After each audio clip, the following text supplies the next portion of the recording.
ನಮಸ್ಕಾರ ಎಲ್ರಿಗೂ. ಸಾವಿರಾರು ಕಿಲೋಮೀಟರ್ ದೂರದಲ್ಲಿ ನಡೆಯೋ ಒಂದು ಯುದ್ಧ ಇಲ್ಲಿ ನಮ್ಮ ಕರ್ನಾಟಕದ ಅಡುಗೆ ಮನೆ ಮೇಲೆ ನೇರವಾಗಿ ಎಫೆಕ್ಟ್ ಮಾಡ್ತಿದೆ. ಇದು ಹೇಗೆ ಸಾಧ್ಯ? ಬನ್ನಿ, ಇವತ್ತಿನ ಈ ವಿಶ್ಲೇಷಣೆಯಲ್ಲಿ ಇದರ ಬಗ್ಗೆನೇ ಮಾತಾಡೋಣ. ಹೌದು, ಈ ಪ್ರಶ್ನೆ ಕೇಳೋಕೆ ಸ್ವಲ್ಪ ವಿಚಿತ್ರ ಅನ್ಸ್ಬಹುದು. ಆದ್ರೆ ಮಧ್ಯಪ್ರಾಚ್ಯದ ಯುದ್ಧ ನಮ್ಮ ಅಡುಗೆ ಮನೆಗೆ ಬೆಂಕಿ ಇಟ್ಟಿದ್ಯಾ ಅನ್ನೋದು ಸದ್ಯದ ಪರಿಸ್ಥಿತಿಗೆ ಹಿಡಿದ ಕನ್ನಡಿ. ಯಾಕಂದ್ರೆ ಪೆಟ್ರೋಲ್ ಸಿಗ್ತಿಲ್ಲ, ಸಿಲಿಂಡರ್ ಖಾಲಿ, ಈ ಎಲ್ಲಾ ಸಮಸ್ಯೆಗಳ ಮೂಲ ಎಲ್ಲಿದೆ? ಸರಿ, ಬನ್ನಿ ಇದ್ರ ಆಳಕ್ಕೆ ಇಳಿದು ನೋಡೋಣ. ಸೊ ಈ ಎಲ್ಲಾ ಸಮಸ್ಯೆಗಳಿಗೆ ಮೂಲ ಕಾರಣ ಮಧ್ಯಪ್ರಾಚ್ಯದಲ್ಲಿ ನಡೀತಿರೋ ಈ ಯುದ್ಧ. ಇದು ಬರೀ ಎರಡು ದೇಶಗಳ ನಡುವಿನ ಜಗಳಾಗಿ ಉಳಿದಿಲ್ಲ. ಇದರ ಪರಿಣಾಮ ಅಲೆ ಅಲೆಯಾಗಿ ಇಡೀ ಪ್ರಪಂಚಕ್ಕೆ ಹರಡಿಕೊಳ್ತಾ ಇದೆ. ನೋಡಿ, ಇಸ್ರೇಲ್ ಮತ್ತೆ ಇರಾನ್ ಮಧ್ಯೆ ಯುದ್ಧ ಶುರುವಾಗಿ ಈಗಾಗ್ಲೇ 27 ದಿನಗಳು ಕಳೆದಿವೆ.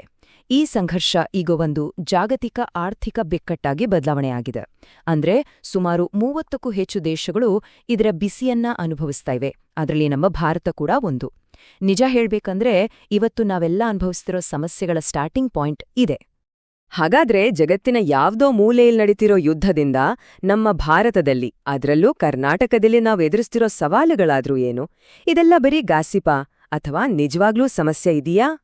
ಮೊದಲನೇದಾಗಿ ಏನಾಗಿದೆ ಅಂದ್ರೆ, ದೇಶದಲ್ಲಿ ಒಂದೇ ಇಂಧನಕ್ಕೆ 2 ತರಹದ ಬೆಲೆ ಬಂದ ಹಾಗೆ ಆಗಿದೆ. ಇದ್ರಿಂದ ಜನರಲ್ಲಿ ದೊಡ್ಡ ಕನ್ಫ್ಯೂಷನ್ ಶುರುವಾಗಿದೆ. ಒಂದ್ ಕಡೆ ಸರ್ಕಾರಿ ಕಂಪನಿಗಳು, ಇನ್ನೊಂದ್ ಕಡೆ ಪ್ರೈವೇಟ್ ಕಂಪನಿಗಳು. ಏನಿದು ಕಥೆ? ಇಲ್ಲಿ ನೋಡಿ, ನಿಮ್ಗೆ ಕ್ಲಿಯರ್ ಆಗಿ ಗೊತ್ತಾಗತ್ತೆ. ಕೇಂದ್ರ ಸರ್ಕಾರ ಹೇಳತ್ತೆ, ನಮ್ಮ ಸರ್ಕಾರಿ ಕಂಪನಿಗಳು ಯಾವುದೇ ಕಾರಣಕ್ಕೂ ಬೆಲೆ ಏರಿಕೆ ಮಾಡಲ್ಲ ಅಂತ. ಆದ್ರೆ ನಯಾರದಂತಹ ಪ್ರೈವೇಟ್ ಕಂಪನಿಗಳು ಇದೇ ಚಾನ್ಸ್ ಅಂತ ಪೆಟ್ರೋಲ್ ಮೇಲೆ ಬರೋಬ್ಬರಿ ₹5, ಡೀಸೆಲ್ ಮೇಲೆ ₹3 ಜಾಸ್ತಿ ಮಾಡಿವೆ. ಇದೇ ಅಲ್ವಾ ಜನರ ಗೊಂದಲಕ್ಕೆ ಮೂಲ ಕಾರಣ?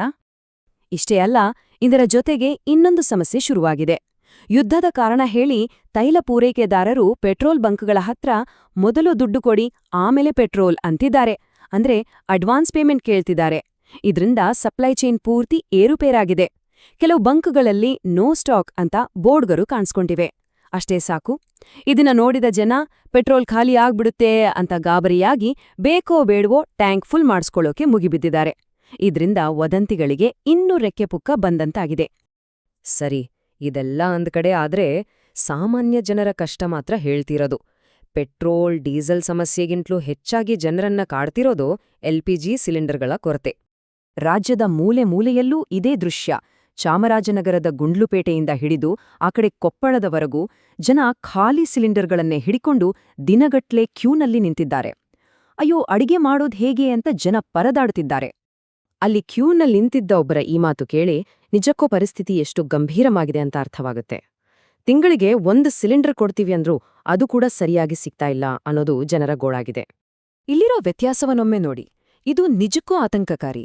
ಒಂದು ಕಡೆ ಸಚಿವ KH ಮುನಿಯಪ್ಪನವರು ಗೃಹ ಬಳಕೆಗೆ ಬೇಕಾದಷ್ಟು ಸಿಲಿಂಡರ್ ಇದೆ, ಯಾವ ಕೊರತೆಯೂ ಇಲ್ಲ ಅಂತ ಸ್ಟೇಟ್ಮೆಂಟ್ ಕೊಡ್ತಾರೆ. ಆದ್ರೆ ಇನ್ನೊಂದ್ ಕಡೆ ಜನರಿಗೇನಾಗ್ತಿದೆ, ಗ್ಯಾಸ್ ಬುಕ್ ಮಾಡಿ ಡೆಲಿವರಿ ಅಂತ ಮೆಸೇಜ್ ಕೂಡ ಬರುತ್ತೆ, ಆದ್ರೆ ಸಿಲಿಂಡರ್ ಮಾತ್ರ ಮನೆಗ್ ಬರ್ತಿಲ್ಲ. ಸರ್ಕಾರದ ಹೇಳಿಕೆಗೂ ಜನರ ಅನುಭವಕ್ಕೂ ಇರೋ ಈ ಅಂತರವೇ ಜನರ ಸಿಟ್ಟಿಗೆ ಕಾರಣ. ಸರಿ, ಈ ಬಿಕ್ಕಟ್ಟನ್ನು ನಿಭಾಯಿಸೋಕೆ ಸರ್ಕಾರ ಸುಮ್ಮನೆ ಕೂತಿಲ್ಲ. ಕೇಂದ್ರ ಮತ್ತು ರಾಜ್ಯ 2 ಮಟ್ಟದಲ್ಲಿ ತುರ್ತು ಕ್ರಮಗಳನ್ನ ತೆಗೆದುಕೊಳ್ಳಲಾಗ್ತಿದೆ. ಪ್ರಧಾನಿ ನರೇಂದ್ರ ಮೋದಿ ಅವರು ದೇಶದ ಎಲ್ಲಾ ಮುಖ್ಯಮಂತ್ರಿಗಳ ಜೊತೆ ಒಂದು ವರ್ಚುವಲ್ ಮೀಟಿಂಗ್ ಮಾಡ್ತಿದ್ದಾರೆ. ಈ ಮೀಟಿಂಗ್ನಲ್ಲಿ ಮುಖ್ಯವಾಗಿ ಯುದ್ಧದ ಪರಿಣಾಮ ಏನಾಗಿದೆ, ಅಗತ್ಯ ವಸ್ತುಗಳ ಬೆಲೆ ಹೇಗೆ ಕಂಟ್ರೋಲ್ ಮಾಡೋದು, ನಮ್ಮತ್ರ ಈಗ ಎಷ್ಟು ತೈಲ ಮತ್ತು ಗ್ಯಾಸ್ ಸ್ಟಾಕ್ ಇದೆ, ಈ ವದಂತಿಗಳನ್ನು ಹೇಗೆ ತಡೆಯೋದು, ಮತ್ತೆ ಕೇಂದ್ರ ರಾಜ್ಯ ಸರ್ಕಾರಗಳು ಹೇಗೆ ಒಟ್ಟಾಗಿ ಕೆಲಸ ಮಾಡೋದು, ಈ ಎಲ್ಲಾ ವಿಷಯಗಳ ಬಗ್ಗೆ ಚರ್ಚೆ ನಡೆಯಲಿದೆ. ಈ ಸಭೆಯ ಮೂಲಕ ಪ್ರಧಾನಿಯವರು ಒಂದು ಕರೆ ಕೊಟ್ಟಿದ್ದಾರೆ. ಕೋವಿಡ್ ಸಮಯದಲ್ಲಿ ನಾವೆಲ್ಲ ಟೀಮ್ ಇಂಡಿಯಾ ಆಗಿ ಹೋರಾಡಿದ್ವಿ ಅಲ್ವಾ, ಅದೇ ಸ್ಫೂರ್ತಿಯಿಂದ ಈ ಇಂಧನ ಬಿಕ್ಕಟ್ಟನ್ನು ಕೂಡ ನಾವೆಲ್ಲರೂ ಒಟ್ಟಾಗಿ ಎದುರಿಸಬೇಕು ಅಂತ ಹೇಳಿದ್ದಾರೆ. ಕೇವಲ ಮೀಟಿಂಗ್ ಅಷ್ಟೇ ಅಲ್ಲ, ಕೆಲವು ನಕ್ಕರ ಕ್ರಮಗಳನ್ನು ತಗೊಳ್ಳಾಗ್ತಿದೆ. ಉದಾಹರಣೆಗೆ, ಅಪೋಲೋ ಓಷಿಯನ್ ಅನ್ನೋ ಒಂದು ದೊಡ್ಡ ಹಡಗು ಬರೋಬ್ಬರಿ 17,600 ಮೆಟ್ರಿಕ್ ಟನ್ LPGಯನ್ನ ಹೊತ್ಕೊಂಡು ಮಂಗಳೂರು ಪೋರ್ಟ್ಗೆ ಬಂದಿದೆ. ಇದು ಸಪ್ಲೈಯನ್ನು ಹೆಚ್ಚಿಸೋಕೆ ಒಂದು ದೊಡ್ಡ ಹೆಜ್ಜೆ ಅಂತಾನೆ ಹೇಳ್ಬಹುದು. ಹಾಗಾದ್ರೆ ಇಷ್ಟೆಲ್ಲ ಆದ್ಮೇಲೆ ಪ್ರಸ್ತುತ ಪರಿಸ್ಥಿತಿಯನ್ನ ಒಂದೇ ಮಾತಿನಲ್ಲಿ ಹೇಗೆ ಹೇಳೋದು?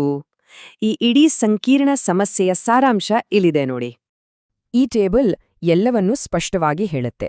ಪೆಟ್ರೋಲ್, ಡೀಸೆಲ್ ವಿಷಯಕ್ಕೆ ಬಂದ್ರೆ ಸಾಕಷ್ಟು ಸ್ಟಾಕ್ ಇದೆ ಅನ್ನೋದು ಸರ್ಕಾರದ ಅಧಿಕೃತ ಮಾತು. ಆದ್ರೆ ವಾಸ್ತವದಲ್ಲಿ ಏನಾಗ್ತಿದೆ? ವದಂತಿಗಳು ಹಬ್ಬುತ್ತಿವೆ, ಜನ ಗಾಬರಿಯಿಂದ ಪೆಟ್ರೋಲ್ ಹಾಕಿಸ್ಕೊಳ್ತಿದ್ದಾರೆ. ಇನ್ನು LPG ಸಿಲಿಂಡರ್ ವಿಷಯಕ್ಕೆ ಬಂದ್ರೆ ಯಾವ ಕೊರತೆಯಿಲ್ಲ ಅಂತ ಸರ್ಕಾರ ಹೇಳುತ್ತೆ.